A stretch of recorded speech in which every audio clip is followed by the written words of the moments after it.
my God, I'm speechless right now because, as you said so many times. Aryna Sabalenka, a Belarusian tennis player born in Minsk.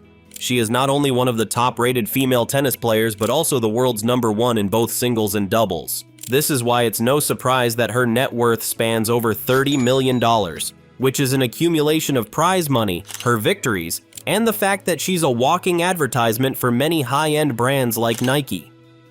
Her current net worth puts her in the league of great female tennis players who came before her and even the ones during her time. Aryna Sabalenka has been a reflection of hard work, consistency, and resilience. Thank you to my boyfriend. Hopefully soon I'll call you somehow else, right?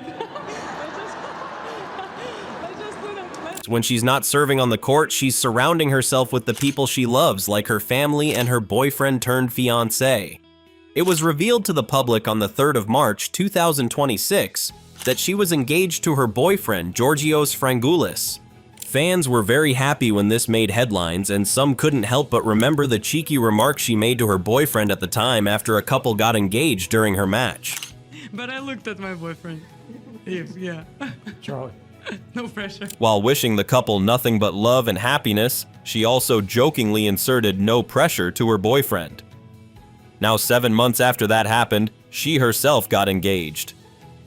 In an Instagram post that now has over 1 million followers, the sweet moment when Georgios Frangoulis proposed to her was captured, solidifying the moment even more. Aryna Sabalenka captioned the post, "You and me forever, March 3rd, 2026. The pair met back in April of 2024, making it 2 years of dating before their engagement. In an interview with Access Hollywood, she revealed that she's most grateful to him for his support and love. The beloved tennis player further gushes about how she's happy to have him by her side despite his work and busy schedule. This engagement came just before the Indian Wells tournament. Now, who is Georgios Frangoulis? He is the founder of Oakberry, an AI-based brand that has multiple stores across the globe. Like his fiancée, he also boasts of a large net worth, which is said to be around $70 million. That's one power couple for you. Born and raised in Brazil, the founder of Oakberry Açaí, a business that I love as a consumer, I admire as a friend. You are one of my first followers. Georgios Frangoulis is from Brazil, and one place you're sure to find him is inside Aryna's player box. He has become an integral part of her team, and now he's going to be a part of their family. This dynamic duo has become a huge support for each other, with Georgios stating that he ensures he claps the loudest in that box. Through his company, Oakberry, he also sponsors his fiancée as well. He proposed to her with a 12+ carat oval-cut diamond ring, although she teased that she actually wanted a 13. But before this happy engagement, this Belarusian player had experienced multiple heartbreaks before she reached this point. Konstantin Koltsov, the boyfriend of tennis player Aryna Sabalenka, has died at the age of 42. The world #2 was due to play in the Miami Open later today. That's because before there was Georgios Frangoulis, there was Konstantin Koltsov. This was her ex-boyfriend who tragically passed away in 2024. Although she revealed that they were no longer together at the time of his death, the tragedy still hit hard. Konstantin Koltsov was a professional hockey player just like her father, and they were both from Belarus, so they also had that in common. The couple began dating low-key back in 2021. Although they kept it under wraps, it was widely known within their industry. Sabalenka and Koltsov had been together since 2021. She frequently posted photos of them together on her Instagram account. Konstantin played in the NHL for the Pittsburgh Penguins for 4 years and had gone on to represent Belarus in multiple world championships. In 2016, he retired from playing hockey, which ended his 18-year-long career. Belarus in ice hockey at the 2002 and 2010 Winter Olympics, and also played for the Pittsburgh Penguins in the NHL. After that, he settled as a coach for other players, which you could say was a way for him to continue his legacy. Unfortunately, the hockey star fell to his death from a hotel balcony, with the police stating it to be a suicide. The police found that there was nothing suspicious at play and determined the case to be a suicide. Aryna was utterly devastated. At the time the news broke out, she called it an unthinkable tragedy and said her heart was utterly heartbroken. Konstantin Koltsov died in March 2024. It was around the time the Belarusian player had her Miami Open at the time, and apparently he was also in Miami.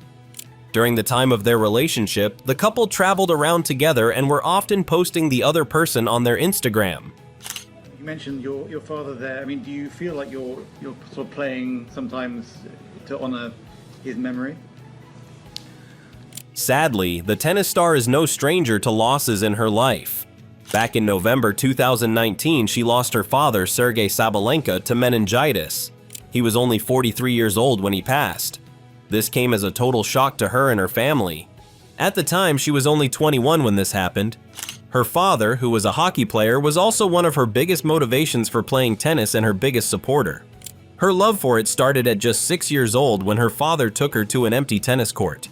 My biggest motivation and is have been everything for me. But right now, like, I have my mom, my sister who is here with me, and I feel like I have to think about them. During the time of his death, many would say that Aryna was a rising star. She is getting recognized, has broken into the WTA top 20, and has won multiple titles. Her father believed that she could hit multiple Grand Slams before 25. This was a belief she held on to. After his death, the beloved tennis star really struggled, and it affected her game and even her ability to serve, which she stated she couldn't do at that particular point. What could have been the breaking point for her, she turned it to motivation. She promised herself to put her family's name in tennis history and become the world's #1, like her father would have wanted. Aryna turned grief into fuel. Yes, she played, but she did it with a heavy heart. The weight of his death came on her, especially coupled with the weight of their shared dreams as well. Aryna shared her frustrations during a Netflix docuseries Breakpoint, when she revealed her frustration at not having any Grand Slam wins in her pocket. Eventually, she won her first Grand Slam singles title at the 2023 Australian Open.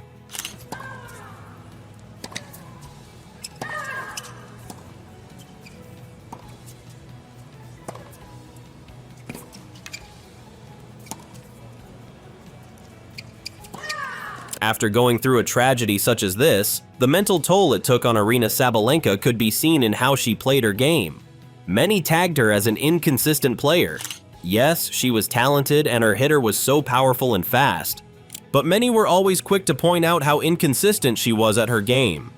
Although now she is a champion, she has won 3 Grand Slams and claimed the top spot in the world's ranking. Before all these titles and awards, many didn't think she'd actually be able to solidify her name in tennis history. This label followed her for years. She was known for being a powerful hitter without control. There are matches where she flourishes using her moves, and there would be others where those same moves become her undoing and matches she could have easily won slip away. Fans and coaches began to question if she could ever truly stabilize her game long enough to win big.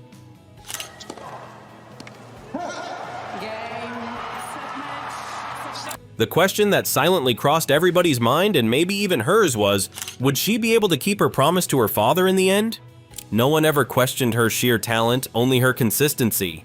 Her forehand was explosive, her backhand flat and penetrating, and when her rhythm clicked, she could hit through anyone. But having wins once in a while wasn't enough. For her to achieve her goal, she needed to be a consistent hitter so she didn't end up a has-been at that point. Then came the breakthrough that changed it all. After dealing with loss, she began to put in the work mentally to give herself the stability she needed. It wasn't easy, as grief never is, but she didn't let it hold her back. Aryna pushed through it and came out a victor. She won her first Grand Slam, the Australian Open, in 2023. This pushed her ranking to world #2 in the WTA. Prior to that, she was in the top 5. The following seasons showed this was more consistent, not a one-off like before. Aryna continued to push herself and won many victories, which eventually catapulted her to #1 in the ranking in that same year. She didn't let what could have broken her break her. She let her loss fuel her determination to go very far. This ranking wasn't just about winning big tournaments. It reflects a sustained level of excellence across multiple tournaments. Sabalenka's performance and comeback were incredible to see. Though still hurting, she managed to get over performance anxiety and get her serve back, and it brought back her confidence and composure on the court. By the time she claimed the #1 spot, nobody was calling her inconsistent anymore. I like to pose, especially when you're Grand Slam champion. I think it's the best morning of my life. The narrative had flipped. The people once unsure of her success on the court had turned to cheers and pride for the Belarusian player. She had achieved her dad's dream and solidified their family name in tennis history. Aryna Sabalenka got a kick out of being crowned Australian Open champion. I like to pose, especially when you're Grand Slam champion. I think it's the best morning of my life. But last night's final was... Now in 2026, she has found peace and happiness in her newfound love and fiancé. Their love has been one of her strongest supports, and shortly after their engagement, she went on to dominate at the Indian Wells Open. Nothing but smooth sailing. After dropping the first set to Aryna Sabalenka, the Belarusian squandered 3 match points before finally claiming her maiden major title. In the Indian Wells Open, even though she took more than a month's break and even missed a tournament before this one, she easily defeated Jacqueline Christian and Himeno Sakatsume to go to the 4th round. Afterwards, she goes on to play against Elena Rybakina, who had beaten her multiple times in different matches, but this time was different. Sabalenka took to social media to celebrate her win, tagging it the best week of her life. Don't have to tell you, there was a lot of criticism. Your opponent, Sabalenka, her comments right after the match, pretty much saying it was because she played poorly instead of praising your play, because you're both playing in windy conditions, you're both facing that, and you've played her. Now in the world of sports, rivalry is one way to keep things interesting, and this tennis star isn't without her own. Coco Gauff. She is another tennis player. Their clash stems back to 2025 after Sabalenka lost to Gauff during the French Open final and claimed Gauff only won because she made too many mistakes. This didn't go down too well with the tennis player at the time, and Sabalenka received a lot of criticism online and had to tender a private apology to Gauff. These two are both powerful players in their own right, and when they're on the court facing each other, tensions are high. They're dead even at 6-6 head-to-head. It's truly a clash of styles. There have been times when Sabalenka lost to Gauff, but in the Miami Open 2026, Sabalenka came out victorious and completed the Sunshine Double by winning titles at Indian Wells and Miami in the same season. Aryna Sabalenka is the 5th woman to achieve this feat.